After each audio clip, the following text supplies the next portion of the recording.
Ici Alex Wagner et dans cet épisode des Gourous de la séduction, j'ai le plaisir d'accueillir Lorraine Castelli qui est thérapeute et experte en dynamique humaine. C'est sur Morning Kiss. Bienvenue Lorraine, ça fait plaisir de te voir ici à Paris. Alors Lorraine, tu es thérapeute et accompagnatrice en développement personnel depuis maintenant quand même 30 ans. Oui. Tu as fondé avec ton mari Roger le centre psychocorporel Soma, qui est dans une magnifique maison que je connais bien, on va en parler juste après. Une magnifique maison lotoise, je crois qu'on dit. On dit lotois, oui. Ouais, lotoise dans la vallée de la Dordogne, où tu animes des stages en groupe. Et tu as aussi un bureau à Paris, où tu reçois, je crois, plutôt en individuel. Oui. À Paris. Oui, c'est assez nouveau maintenant. Ouais. En fait, j'ai quitté Paris il y a 10 ans parce que j'avais envie que le groupe puisse, ce que tu as vu, puisse fonctionner en dormant sur place, pas pris par l'heure en disant il faut arrêter à 6 heures parce que j'ai les enfants, le métro. Donc on a pu avoir une unité de lieu où les gens ont le temps d'aller vraiment exprimer leurs émotions et faire le travail jusqu'au bout. Bon. Et puis en revanche sur Paris, là, j'aime bien faire un travail à la journée. C'est-à-dire que je prends les personnes le matin jusqu'au soir et on travaille tout du long. J'adore faire ça. C'est assez solide aussi. Ouais. Bah, c'est une démarche que je connais très bien personnellement parce que je suis dans un de tes groupes de thérapie depuis à peu près 2 ans maintenant. Ouais. Et donc je viens en groupe tous les 2 mois à peu près. Toi, cela dit, tu animes plusieurs groupes, tu en as 5 à 6 en simultané, ça dépend. Donc, voilà, ouais. J'en ai 5 et puis il y en a un 6e qui est en train de se former là. Oui, c'est ça. C'est assez intense et bah, ce qu'on fait dans ces groupes-là, je peux en témoigner, c'est qu'on s'explore, on se redécouvre, on se donne des nouvelles compétences, on se ressource, on s'affirme autrement que caché derrière ces anciennes histoires, ses peurs. Ça permet, et ses habitudes, et ça permet de progresser. Ce qui m'a marqué aussi dans ce travail-là, c'est que c'est un espace d'exploration qui est entièrement sécure. C'est-à-dire qu'il n'y a pas de risque, pas d'enjeu. C'est un espace d'expérimentation qui permet de tester des choses nouvelles en toute bienveillance du groupe, sans aucun jugement. Et ce qui m'a marqué dans le travail de groupe, c'est déjà quand chacun du groupe travaille, j'ai le sentiment de travailler en même temps qu'eux, parce que c'est des problématiques qui souvent se recoupent, on peut s'identifier. Oui. La plupart des gens ne savent pas que les autres ont une histoire qui va rebondir sur la leur, va leur donner un autre point de vue et que c'est pas forcément quelqu'un qui est là pour les juger. Et c'est parce qu'ils vont le faire. Moi, je ne suis jamais là, tu as vu, quand vous faites des exos. Ouais. Le principe pour moi, c'est que vous vous disséminiez dans la maison, vous travaillez, vous assumez l'exercice et puis après, on fait un long débrief ensemble. Ouais. Et effectivement, l'expérience de l'autre vient rebondir sur sa propre expérience. C'est une sorte d'intelligence du groupe, j'ai l'impression. Exactement. Exactement. Ça permet aussi d'être vraiment confronté aux choses parce que, par exemple, je ne peux pas me cacher derrière mon petit doigt en me disant bah non, Lorraine, elle a rien compris, elle ne comprend pas comment je suis, parce que s'il y a tout le groupe qui me renvoie la même impression, bah, je me dis ah oui, d'accord, bah, c'est peut-être quelque chose que je n'ai pas vu. Ouais. Donc ça permet d'avancer plus vite. Exactement. Je t'ai connu par un ami à moi qui faisait un groupe avant moi et en fait j'étais impressionné par sa transformation. Parce que c'était un ami et un collègue, donc je le voyais régulièrement, et je voyais comment il se développait, il se transformait, et je me suis dit, ça j'en veux, je veux en faire partie, parce que moi aussi j'aime bien le développement personnel, j'aime bien me transformer. Donc je suis venu, et j'ai pas été déçu, parce que c'est une sorte d'accélérateur, je dirais, du développement personnel, dans le sens où en 2 ans, j'ai le sentiment d'avoir fait ce que j'aurais peut-être mis 20 ans à faire tout seul, parce que j'accède vraiment à des choses qui sont enfouies, qui sont parfois contre-intuitives, que j'aurais pas vues, que j'aurais pas soupçonnées. Ça fait plaisir. Tu vois, je rebondis sur une chose que tu dis là, 2 choses. Ouais. Contre-intuitif. Les gens pensent souvent que l'intuition leur appartient totalement. Ah, je sens ça, c'est intuitif. Ouais. C'est souvent complètement téléguidé par des croyances. Et les croyances qu'on a sur soi sont les plus difficiles à déboulonner. Et ces croyances-là, qui sont des croyances sociétales, familiales, on s'est totalement construit à partir de ça. Et on s'est construit à partir de ça parce qu'on veut combler le parent. L'enfant, son boulot, c'est de combler le parent. Et c'est seulement quand il sent qu'il peut combler le parent en répondant à sa demande, à l'injonction qu'il lui fait, qu'il peut sentir qu'il fait partie de cette famille, donc qu'il a le droit d'exister. Voilà. Et on refait exactement la même chose par la suite. Donc quand tu dis que tu avais vu que cet ami avait vécu des transformations rapides, je pense que c'est précisément parce qu'au tout début du travail, on va axer énormément justement sur ces croyances.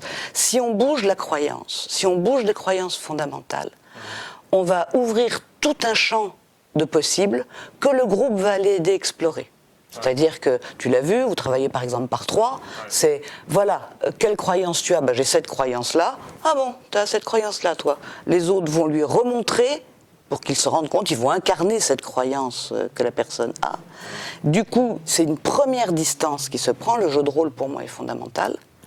Et ensuite, on peut se dire, tiens, qu'est-ce que je pourrais bien mettre à la place ? Maintenant que je vois que ça, je ne veux pas le garder, qu'est-ce que je peux mettre à la place ? Et dans ce qu'on va mettre à la place, on va commencer à établir une perception, c'est un mot important pour moi, tu le sais, une perception du monde qui nous entoure, qui va nous permettre de nous rendre plus complexes ailleurs que là où on le pensait. Donc on quitte des rigidités, on quitte certains process, et on peut commencer...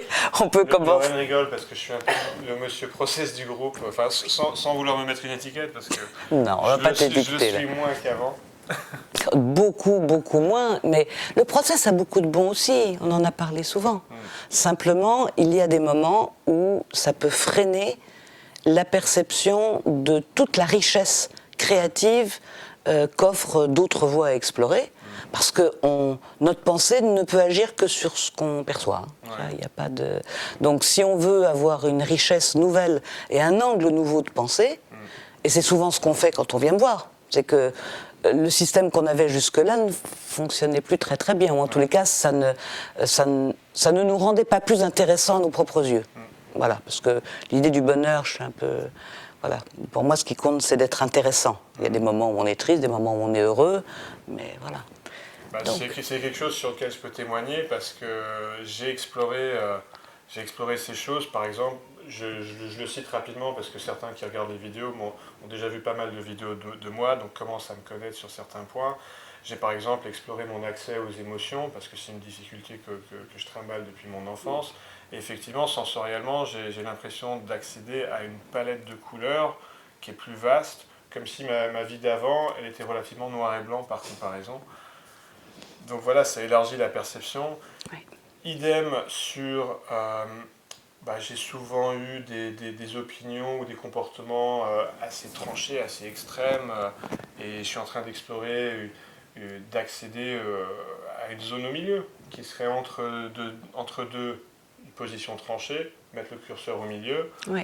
Évidemment, les relations avec mes parents, avec ma mère, avec mon père, la communication en couple avec ma femme Carole. Voilà, c'est extrêmement complet.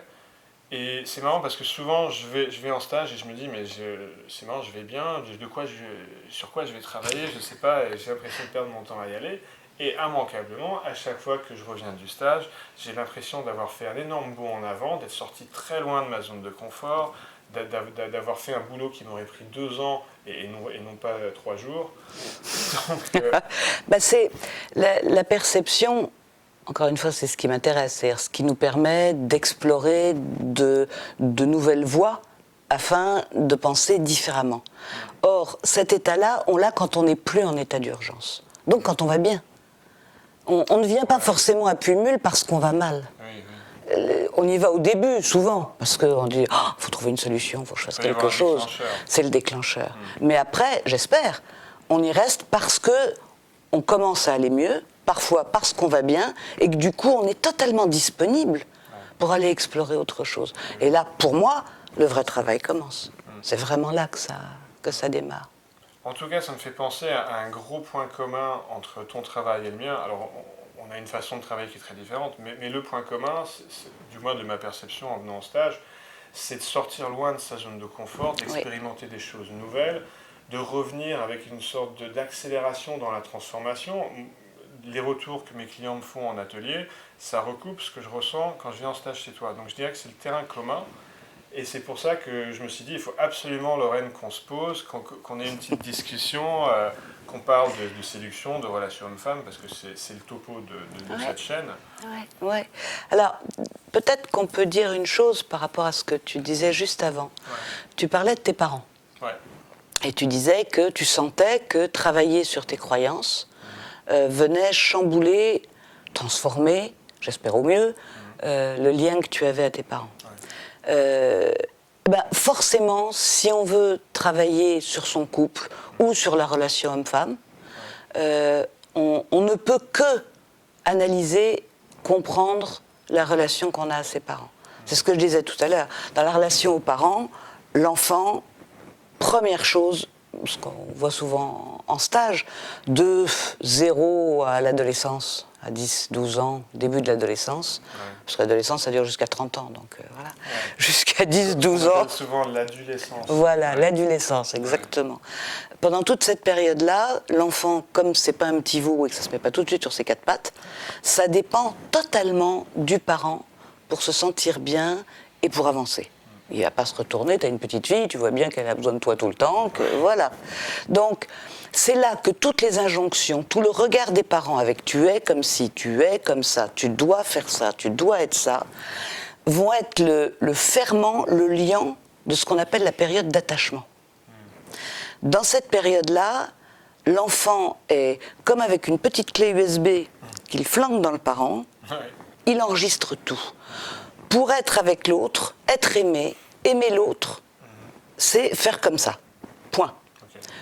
Quand il rencontre quelqu'un qui va lui donner une émotion, qui va lui permettre de se mettre en interaction privilégiée avec quelqu'un, c'est-à-dire de commencer à former un couple d'une nuit ou de 20 ans, en tous les cas, ce mouvement-là, inconsciemment, il réactive cette clé USB qui va lui redéfiler toutes les injonctions.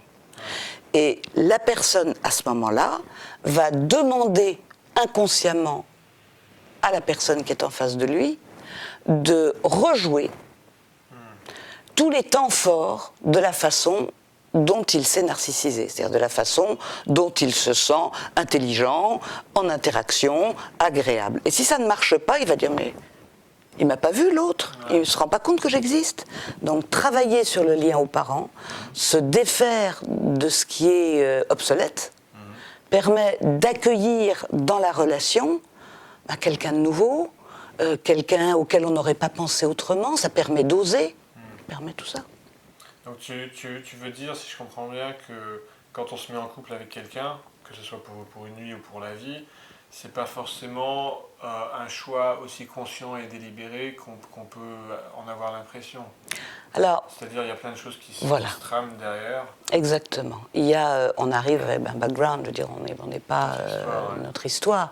Donc, pour une nuit, ça se verra moins. Même si déjà la plupart des goûts, la plupart des directions, on sait un petit peu. Il y en a qui aimeront les blondes, les brunes, les grandes, les petites, ou inversement les grands, les petits. Voilà. En revanche, plus la relation sort du premier temps amoureux, plus on rentre dans une construction, plus les modes parentaux arrivent alors à une vitesse de TGV. On peut dire qu'au bout de une petite année, ça commence à sortir. C'est vite, oui. Donc, tout ce qui est prêté, en fait.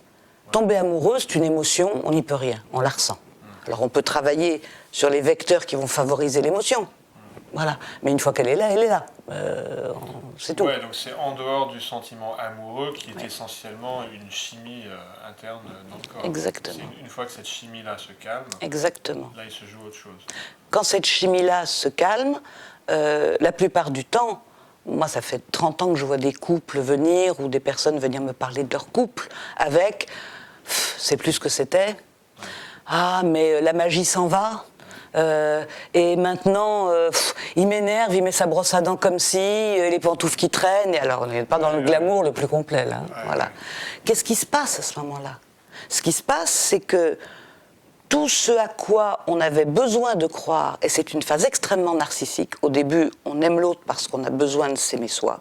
On s'aime soi à travers le regard de l'autre, pour être précis. Voilà. Toute cette première partie-là disparaît un peu au profit d'une construction. Donc c'est quelque chose d'éminemment positif.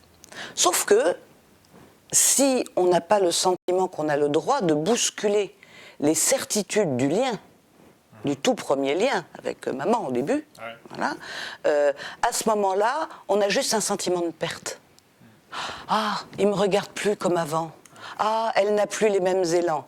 Mais si, c'est juste que c'était prêté, ben maintenant, il faut mettre son propre moteur, pour parler voiture. Ouais, un sujet que j'affectionne. Il adore. Ça me fait penser, j'ai déjà entendu dire, et je dois dire, je l'ai parfois ressenti comme ça, que quand on dit je t'aime à quelqu'un, peut-être dans le début de la relation, le message qui passe entre les lignes, c'est aime-moi. Oui. Ça recoupe ce que tu dis. C'est exactement ça. Ouais. C'est aime-moi et c'est donne-moi l'image qui va me donner du plaisir. Si tu donnes de moi l'image qui va me donner du plaisir, c'est pour ça qu'il y a des serial lovers dans le je t'aime, je t'aime, je t'aime. Ce sont des gens qui ont juste envie de pouvoir affermir l'image qu'ils ont d'eux. Donc c'est une narcissisation express. Voilà. Peut-être pour changer de sujet, Lorraine, je voulais te demander si tu avais, j'imagine que tu as dû remarquer, ou peut-être tu as une idée de quelle est aujourd'hui la difficulté principale pour les hommes en relation ou en séduction. Oui. Est-ce que d'après toi, il y a quelque chose qui ressort Oui, il y a plusieurs choses qui ressortent. D'abord, c'est que je crois que je t'avais dit il n'y a pas longtemps que pour moi, c'était plus difficile aujourd'hui d'élever un fils qu'une fille. Moi, j'ai un garçon et une fille. Ils sont adorables tous les deux, mais je pense que pour un fils, il y a quelque chose de plus à aller découvrir. L'homme est en découverte d'un nouveau territoire. Et là, ça, j'en suis persuadée. Époque, Ah oui, oui, oui, notre époque, n'avait vraiment. pas lieu dans les années 60 ou... Très différemment, Ouais. extrêmement différemment. Avant, j'ai envie de dire qu'il y avait des figures, voilà, dans le couple. D'abord, il y avait le couple, et puis il y avait, depuis l'ère industrielle, on peut dire à peu près, où il y a eu l'image de la famille. Voilà, parce qu'avant, on peut parler encore d'autre chose. Donc, on parle du couple, de la famille, telles que les valeurs qui se sont érigées très très fortement sous nos latitudes. Voilà. Disent, voilà, l'homme représentait ça. Le travail, la défense, l'autorité, le père. Moi, je suis sidérée. Quand je fais des stages sur le père, c'est là que j'ai le plus de vide. Sur la mère, il y a plein de choses. Et sur le père, on me parle d'absence. Donc, c'est une génération qui parle de la génération d'avant. Okay ? Ça commence à changer avec les 30-quarantenaires qui arrivent. Voilà. Les 30-quarantenaires sont ceux qui sont pris un peu entre le marteau et l'enclume. Explique. Ce sont ceux qui, à la fois, veulent continuer à contenter les parents en essayant de continuer à incarner quelques valeurs. Avec ce modèle stéréotypique. Avec ce modèle stéréotypique qu'ils ne peuvent pas complètement abandonner. C'est-à-dire quand on leur demande de mimer l'homme, pour ça, voilà. Et puis en même temps, ils changent les couches de bébé, et puis ils vont la chercher à la garderie, et puis ils ont le droit de pleurer, et puis ils ont le droit d'avoir des émotions, et puis... Et il y a un gros boogie-bougla de tout ça. Donc ça peut être vécu comme quelque chose de contradictoire. Complètement. Des messages qui s'entrechoquent. Complètement. J'ai reçu un mail hier de quelqu'un me disant en fait, j'en veux à la femme profondément parce que je trouve plus ma place. Ouais. Voilà, enfin c'est typique. J'ai des enfants, si je rentre dans ce côté qui était dit féminin, d'être plus présent parmi eux, on me dit que je prends la place de la femme. Si j'essaye d'en sortir un peu, on me dit que je suis absent. Si je suis sensible, on me dit que je ne suis pas rassurant. Si j'essaye de prendre un peu plus ma place et d'affirmer des choses, on me dit que vraiment je comprends rien à rien et que j'ai aucune émotion. Voilà. Je recoupe à 100%, c'est ce que je constate le plus souvent chez les hommes que j'accompagne dans l'atelier. Ouais. C'est une difficulté à se positionner aujourd'hui vis-à-vis de la femme, une difficulté de se donner le droit d'être un homme, une difficulté à comprendre ce que c'est qu'être un homme viril en dehors des clichés stéréotypiques Voilà. de l'homme des cavernes. Voilà. Absolument, ouais. Et c'est, pour moi, comprendre que, ça veut dire accepter de quitter les injonctions qui sont encore très proches, puisqu'on ne les a pas remplacées complètement. Dire une valeur, c'est la nature a horreur du vide, hein, il faut le remplacer par autre chose. Voilà.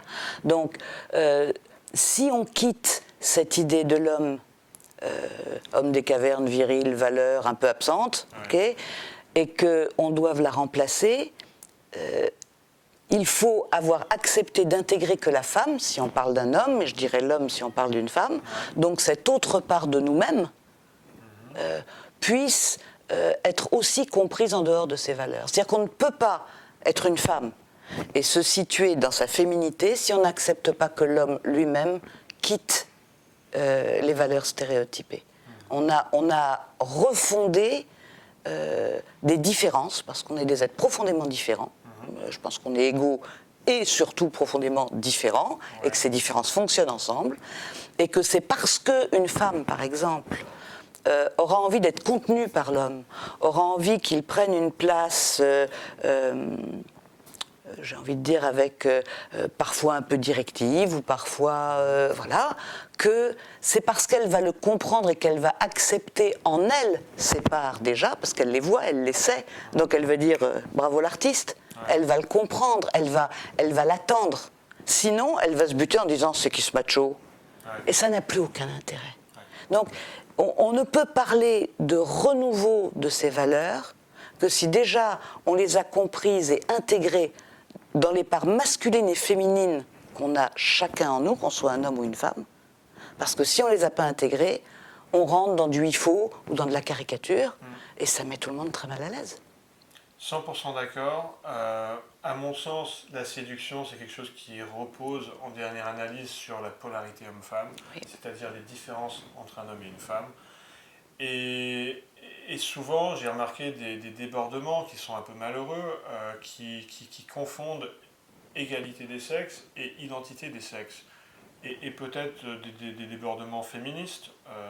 Je sais que c'est un sujet qui tient à cœur parce que ta mère était grande chanteuse à l'Opéra de Paris. Oui. Je me souviens, tu m'avais raconté, alors ça devait être quoi, dans les années 60 C'était après 68.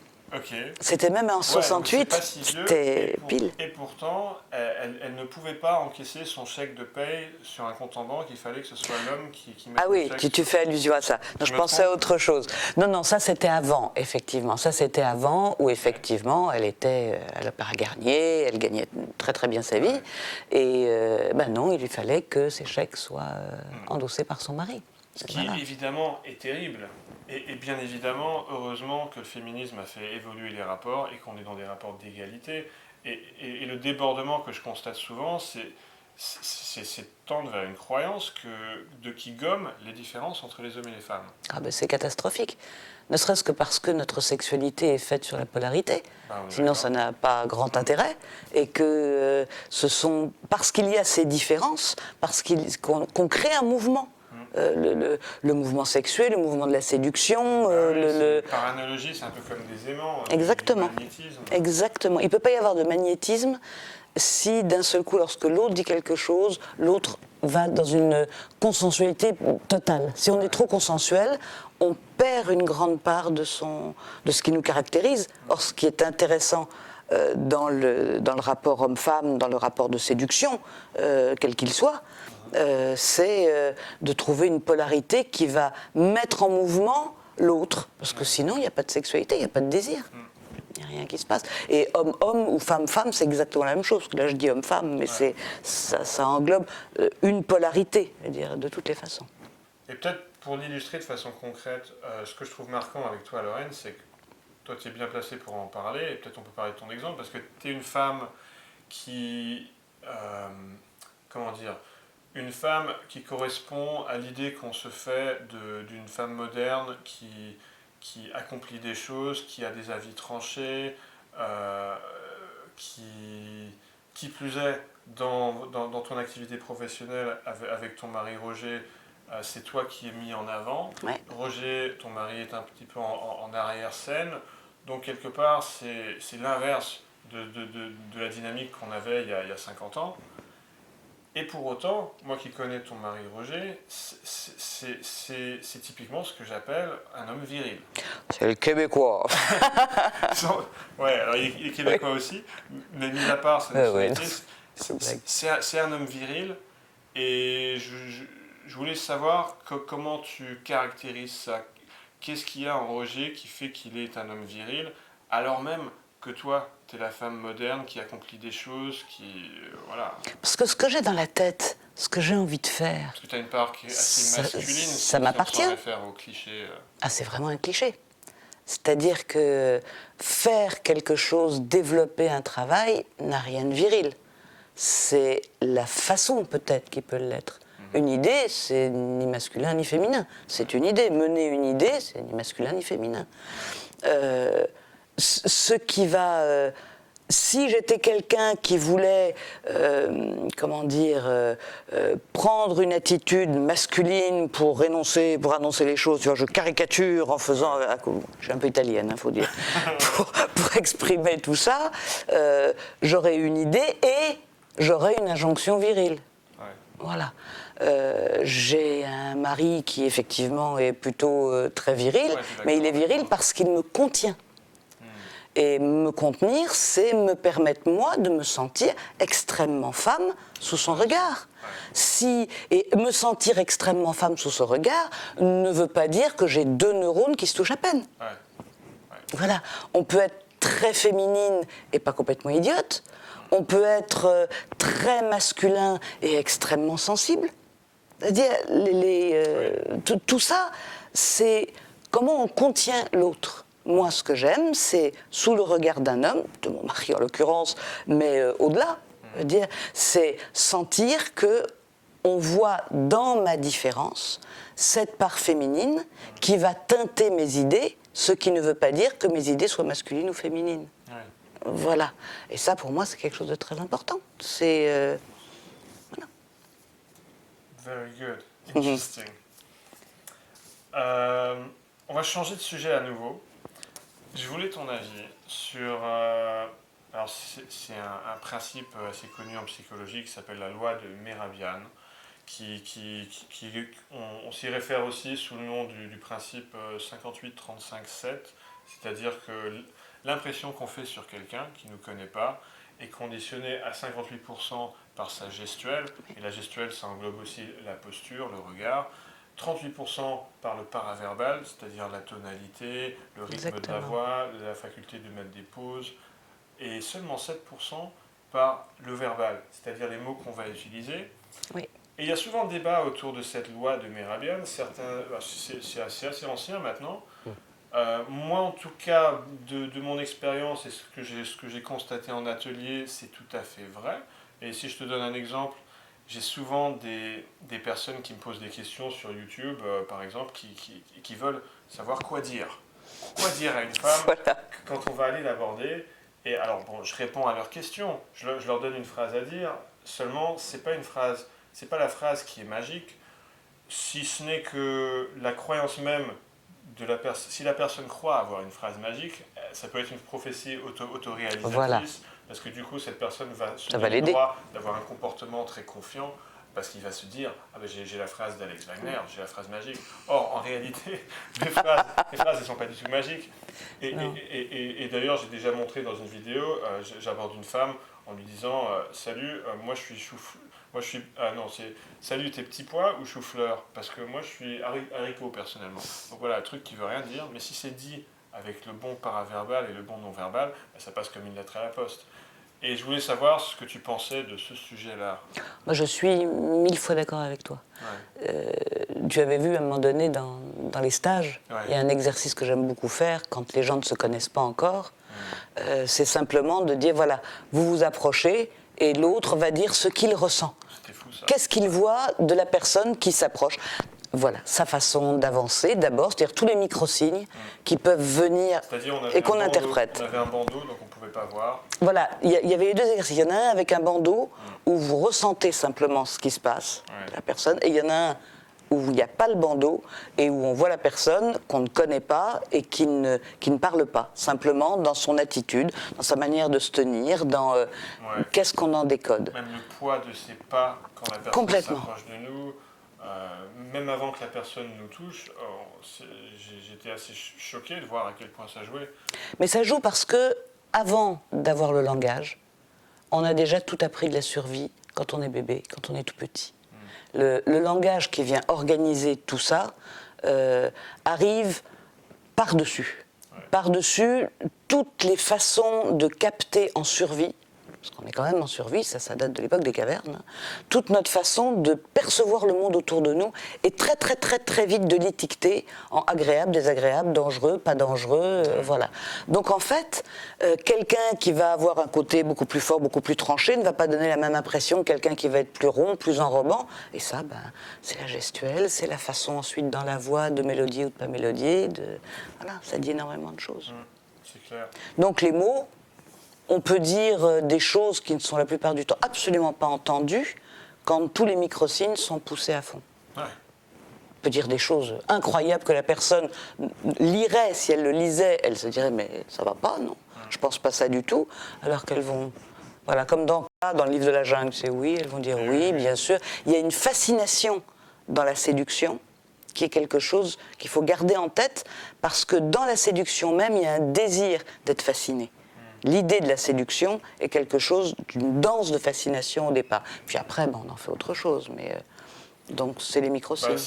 C'est ce qui fait, à mon sens, les limitations de tout ce qui est site de rencontre. Parce que sur un site de rencontre, ok, on a une photo, on a une description, mais il manque toute cette richesse dont tu parles, la richesse du non-verbal, si bien qu'on peut partir en fantasme, ça peut durer des jours ou des semaines ou parfois des mois. Et on va remplir avec du fantasme tout ce qui est absent dans les microsignes, et souvent, quand on va enfin prendre un verre avec la personne, tout ce fantasme va s'effondrer en 5 secondes. Exactement. Parce que le feeling qui, lui, passe par les microsignes non-verbaux et paraverbaux, là, on verra que le feeling n'y est pas. Oui, et puis que pendant tout le temps où on a construit ce fantasme, on l'a construit par rapport à ses besoins.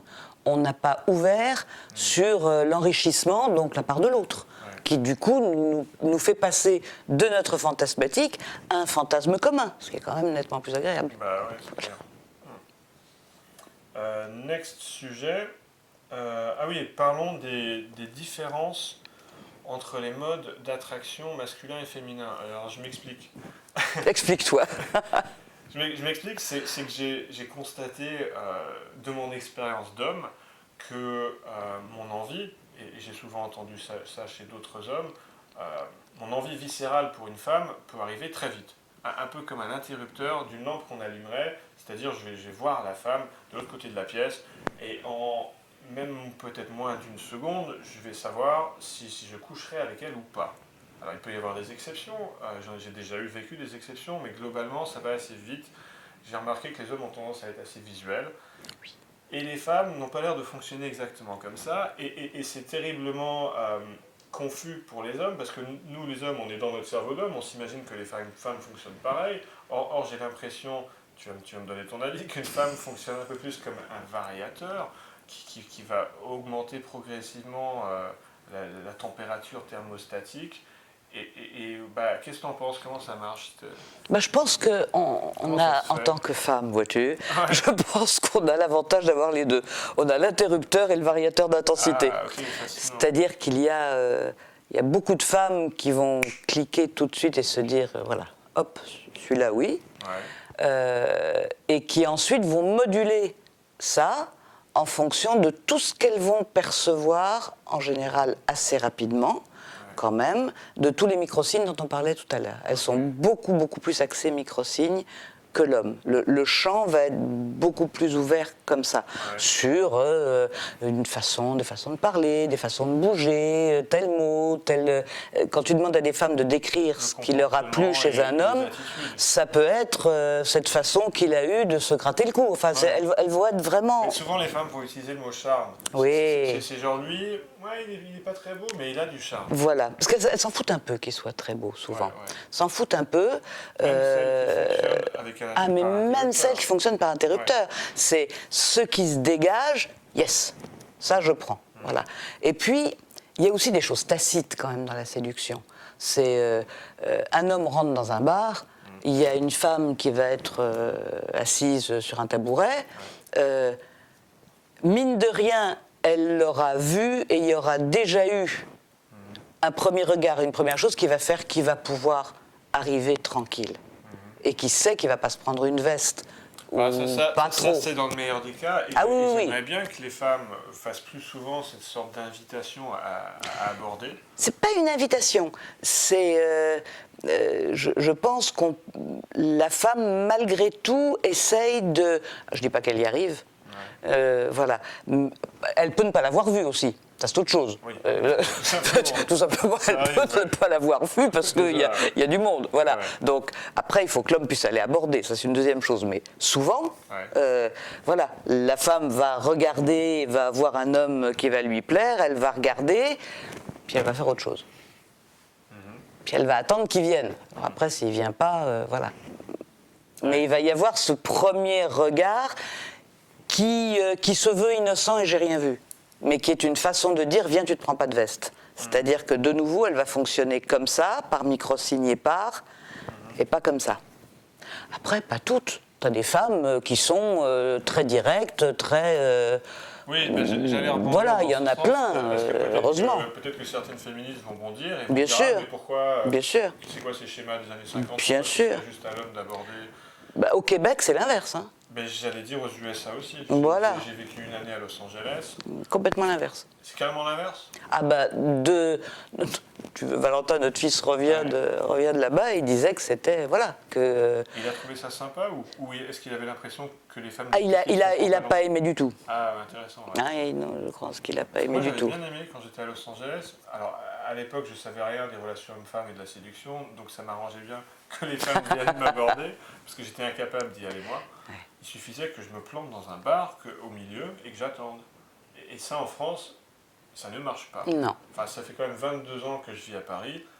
Pas une fois, je me suis fait aborder par une femme. Ah non, c'est absolument inculturel. Alors que beaucoup de femmes vont avoir le discours que ah, mais non, mais c'est rôle d'hommes et femmes, c'est fini. Seulement, sur le terrain, ce que je constate, c'est que les femmes n'abordent pas où. Alors, il y a peut-être des exceptions. J'ai pas eu l'honneur de tomber dessus. Il y a des exceptions, il y a des fonctionnements interrupteurs plus passer à l'acte. Ça fait plusieurs choses. Ouais. Mais c'est vrai que ce sont des injonctions aussi. Ce ne sont pas que des rôles. Il y a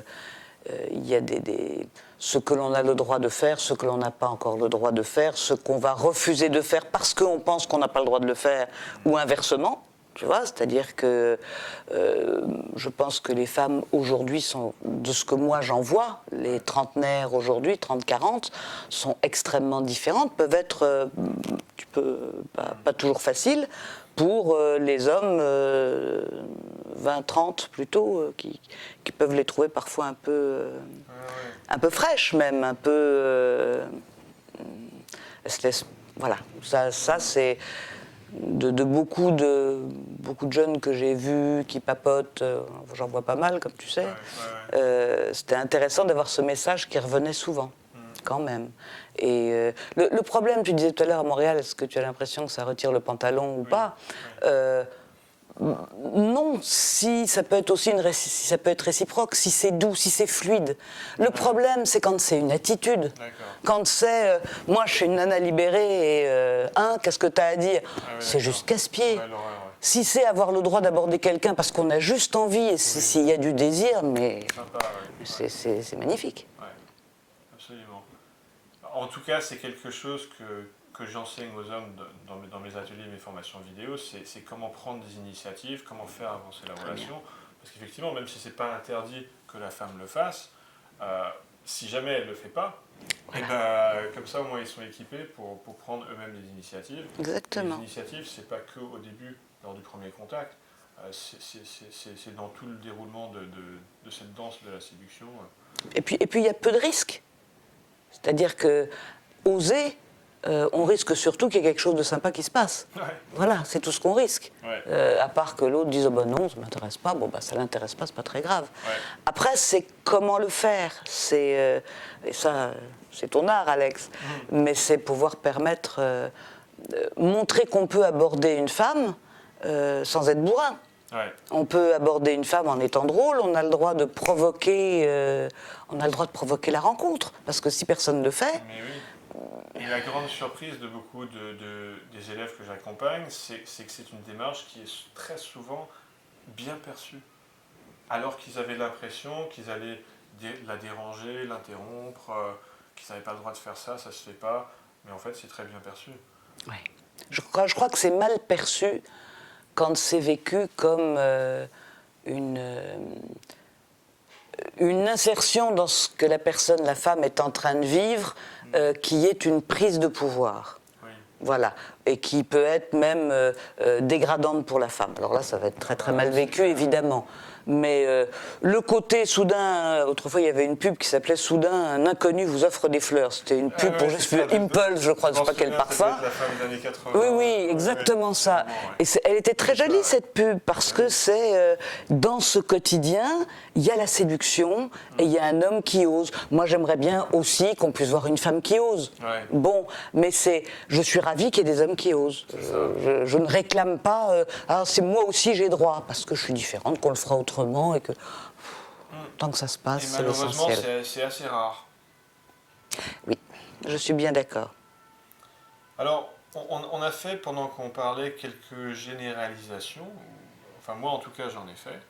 Et je voulais ton avis, parce que souvent, on vient me challenger là-dessus. On vient me dire « Ah, mais Alex, tu fais une généralisation, chacun est différent, tu ne peux pas généraliser. » Moi, j'ai l'impression que oui. Alors, je m'efforce, peut-être imparfaitement, mais je m'efforce de dire « Oui, il peut y avoir des exceptions. » Mais j'ai l'impression, enfin, dans ce que j'ai remarqué dans mon parcours personnel et dans les ateliers que j'anime, qu'il y a des tendances qu'on peut remarquer et je ne trouve pas choquant de mettre en exergue des généralisations. Ça dépend lesquels. Ok. Par exemple, on a parlé de... qu'est-ce qu'on a fait comme généralisation ? On a parlé des mécanismes d'attraction chez l'homme, chez la femme. On a fait des généralisations. Absolument. Tout en disant il peut y avoir des exceptions. Oui. C'est pas choquant. Non. Tu me répondrais pas, ah oui, mais Alex, tout le monde est différent, tu peux pas généraliser. Je pense qu'il ne faut pas confondre un désir d'égalité et le fait comment dire, ce n'est pas parce que on constate que des hommes ont des différences et que il y a peut-être plus d'hommes qui les ont en ce moment que des femmes, que ça ne va pas changer d'abord, que c'est le temps qui fait, c'est le pouls de la population, c'est voilà, et le fait que ah bah oui mais c'est pas juste parce qu'on veut être égaux, voilà. Il y a des choses que je vis en tant que femme qu'un homme ne vivra jamais et peut-être, enfin jamais, en tous les cas, là, pas tout de suite, peut-être que, mais a priori non, et j'en suis ravie. Pour moi, l'égalité ne se situe pas là-dessus. On est différents et pour moi, c'est 1000 fois plus important que l'idée de attention, il ne faut pas généraliser parce qu'on doit avant tout être égaux. Okay. Voilà. Qu'est-ce que tu penses, Lorraine, du conseil féminin qui revient souvent en séduction, consistant à dire, si on imagine une femme conseiller un homme sur la séduction, souvent, pas toujours, souvent ce que j'entends, c'est en séduction, il faut surtout qu'il reste lui-même. Le problème que j'ai constaté avec ça, c'est que si on ne sait pas comment s'y prendre, si on ne sait pas faire, rester soi-même, ça veut rien dire. C'est pas très utile comme conseil. Alors, toi qui es une femme... Qu'un homme reste lui-même. Ouais, une femme qui conseille à un homme, pour séduire, il suffit que tu restes toi-même. C'est-à-dire que rester soi-même, alors là c'est la psy qui parle, il faut déjà que la personne sache ce que c'est. Ouais. Soi-même. Okay. Tu vois, parce que quelqu'un qui va être en situation un peu de stress, on peut dire essaye d'être le moins stressé possible. On peut dire fais-toi confiance. On peut dire essaye de voir une des meilleures parts de toi. On peut dire mais reste toi-même. Oui, c'est-à-dire que la notion de soi-même, elle varie en fonction des circonstances et des Mais situations. bien sûr, et puis c'est très compliqué. Et puis soi-même, c'est une vaste question. Hein. S'il faut déjà savoir qui on est avant de pouvoir aborder l'autre, on abordera quelqu'un à la soixantaine peut-être. Voilà. Donc non, être soi-même vis-à-vis de quelqu'un qui justement a envie de trouver le meilleur biais pour aller vers l'autre, où il a envie peut-être de poser aussi le moment de la séduction dans un petit enclos à part, quelque chose d'un peu différent. Est-ce qu'on peut dire, oui, ça peut être sympa, après tout, pourquoi pas, viens, on va aller chez les petits pois ensemble. Mais soi-même, c'est pas le quotidien. Pour beaucoup de gens, il y a cette idée que rester soi-même, c'est ne pas faire de frais, ne pas rester le plus égal possible, ne rien changer. Bah si, si tu as envie de séduire quelqu'un, amène le petit plus. Enfin, et pour les femmes aussi, enfin, c'est hommes et femmes. C'est une phrase qui peut être perçue comme une interdiction de changer, d'évoluer, de s'améliorer. Et ça, je trouve ça dommage. Oui, là je viens pour cette interview, je ne suis pas venue en pyjama. Non mais enfin tu vois, a priori on a envie d'essayer de trouver de soi quelque chose qui peut être attrayant pour l'autre. On vit une société de l'image. Le meilleur de soi. Voilà. Et le meilleur de soi, c'est aussi proposer quelque chose et accepter que l'autre en fasse autre chose aussi. C'est-à-dire que ce qui peut être pénible dans la séduction, dans quelqu'un qui veut séduire, c'est quelqu'un qui ramène tout le temps au scénario qu'il a écrit. Peut-être qu'une chose importante, c'est la mobilité, l'adaptabilité. Et l'adaptabilité ne veut pas dire devenir ce que veut l'autre. Parce que là, ça ne marche plus. Là. Un peu dans la même veine, j'aimerais bien ton avis, Lorraine, sur... c'est ce que j'appelle une contradiction féminine qui consiste... Bon. Ouais, je suis en train de te tacler. Tacle-moi. Beaucoup de femmes, pas toutes, mais beaucoup de pas femmes. Toutes, on remarque, hein, pas toutes. J'ai souvent entendu, en récurrence, des femmes qui disent qu'elles cherchent, par exemple, un homme qui soit gentil, doux, attentionné. Ouais, tu vois où je vais. Je te vois très bien arriver. Et je trouve ça contradictoire parce que quand on constate les hommes avec qui elles sortent, les hommes avec qui elles couchent, ce sont des hommes qui, de prime abord, de but en blanc, comme ça, ne sont pas l'incarnation de la gentillesse, de la douceur et le fait d'être attentionné. Comment ça se fait qu'il y a cette contradiction ?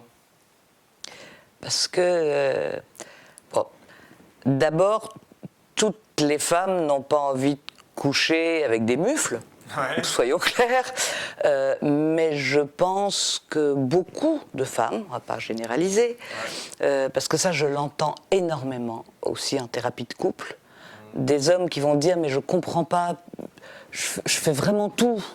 Je fais tout pour, puis je vais faire puis le ménage, puis tout, puis je vais essayer d'être là, puis je l'aide comme je peux, et je suis...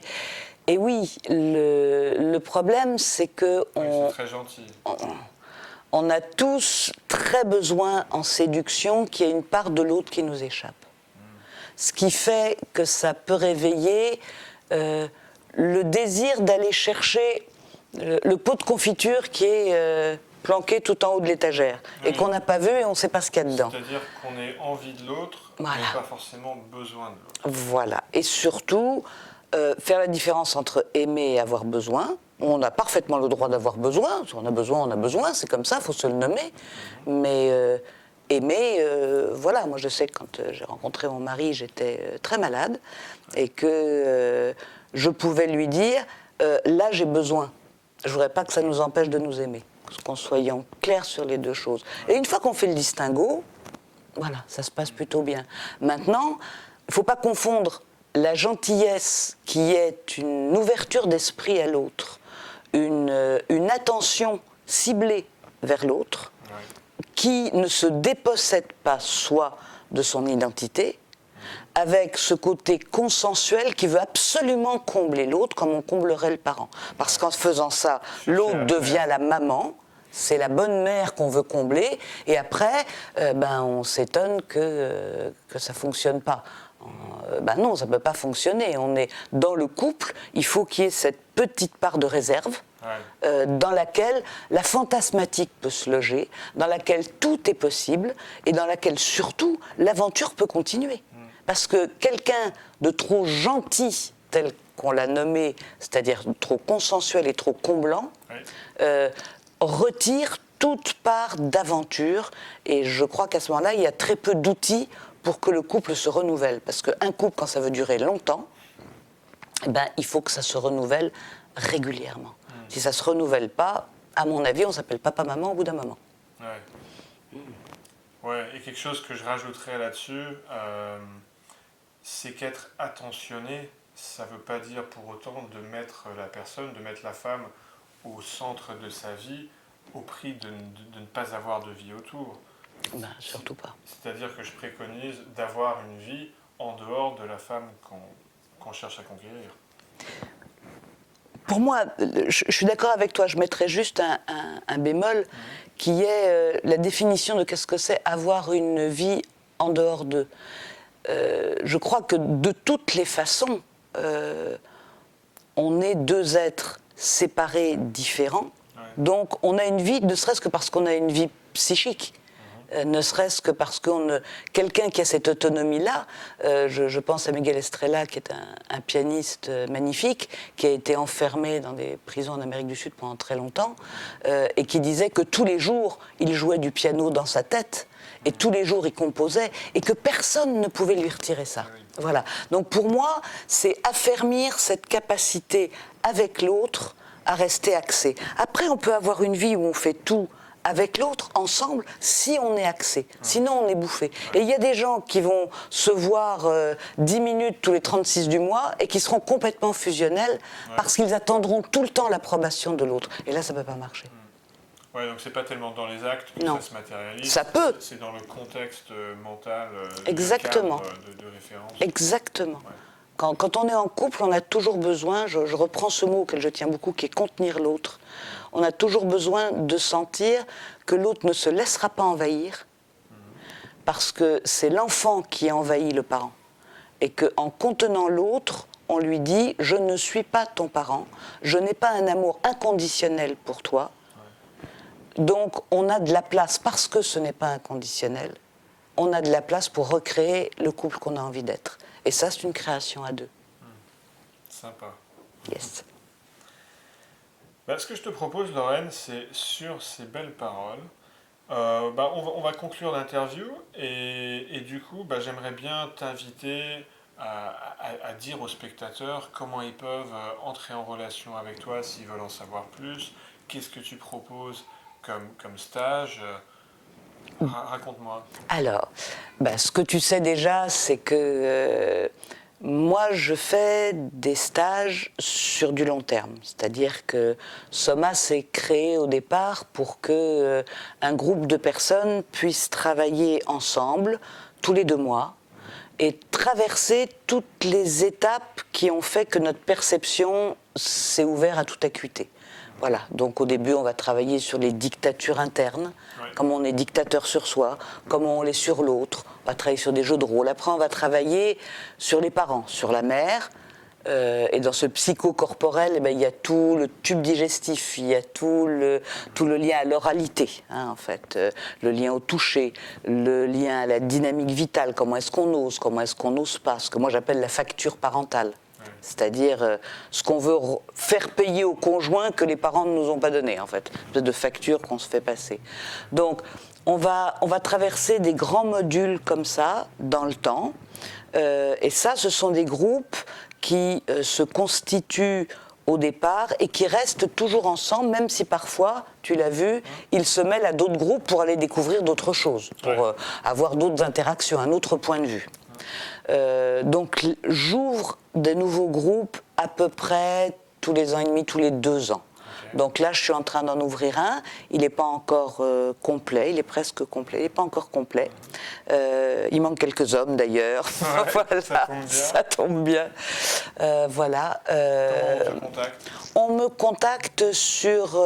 on peut aller sur mon site qui est centresoma.fr, tout attaché Centre Soma. Sinon, on peut me joindre sur Paris, où j'ai une antenne maintenant, où je suis 10 jours par mois, qui est 45 rue Saint-Ferdinand. Ok. Voilà, sinon on m'envoie un mail. Ok. C'est Lorraine.Castelli, Lorraine, Laurene, .Castelli. Je vais l'afficher. Tu vas l'afficher. Hotmail.fr, voilà. Et je crois que tu es en train d'envisager, si je ne me trompe pas, la création d'un stage additionnel qui serait spécifiquement sur le couple et les relations hommes-femmes. Voilà, sur les relations hommes-femmes. C'est-à-dire que je me rends compte, bien placé pour le savoir toi, que dans tout ce que l'on traverse, dans tous les exercices même dans le cursus normal de Soma, habituel de Soma, on reporte toujours dans le couple ou dans la relation ce qu'on a vécu, et j'avais envie de proposer vraiment des modules qui soient axés spécifiquement sur qu'est-ce qui bloque, qu'est-ce qui freine dans la relation, qu'est-ce qu'on reproduit, et dans ce qu'on reproduit, comment est-ce qu'on peut ne plus le reproduire. Pour ça, il faut d'abord l'identifier, et c'est ce que je me propose d'aider à faire. Peut-être d'ailleurs, je ne suis pas encore...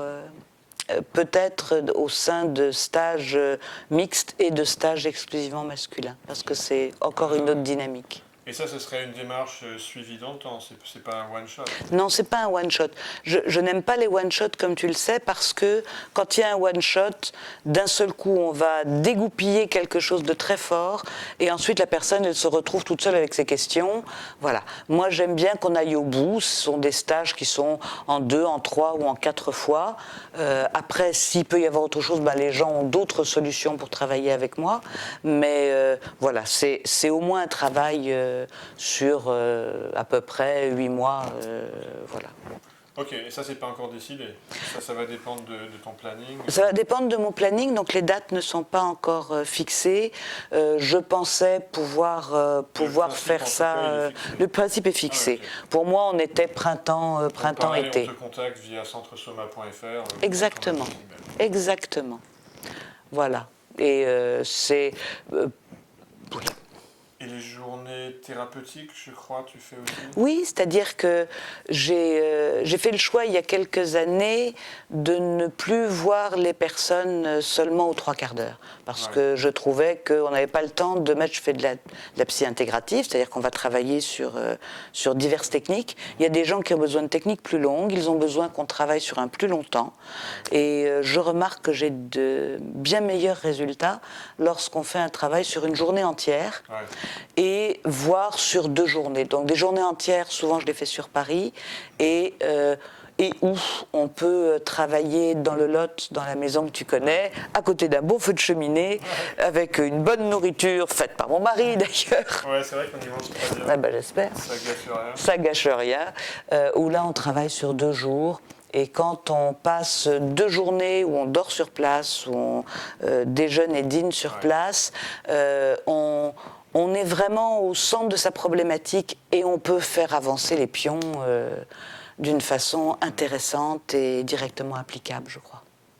Voilà. Certaines personnes vont peut-être regarder ton adresse sur Google Maps, dans le Lot, ils vont peut-être voir, alors ça dépend où vous habitez, mais vous allez peut-être voir que c'est au milieu de nulle part. Oh oui. Ça n'empêche pas.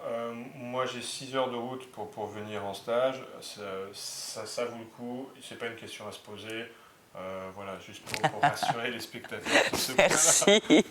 Non, c'est vrai que c'est le premier pas qui coûte. C'est-à-dire que souvent, on se dit, mais où est-ce que c'est ? D'abord, il y a de très bonnes choses. Il y a le foie gras, enfin bon. Mais... une fois qu'on y est, j'ai remarqué en tous les cas que les gens avaient plutôt plaisir à y revenir. Ils reviennent à la maison, comme ils disent. Je confirme.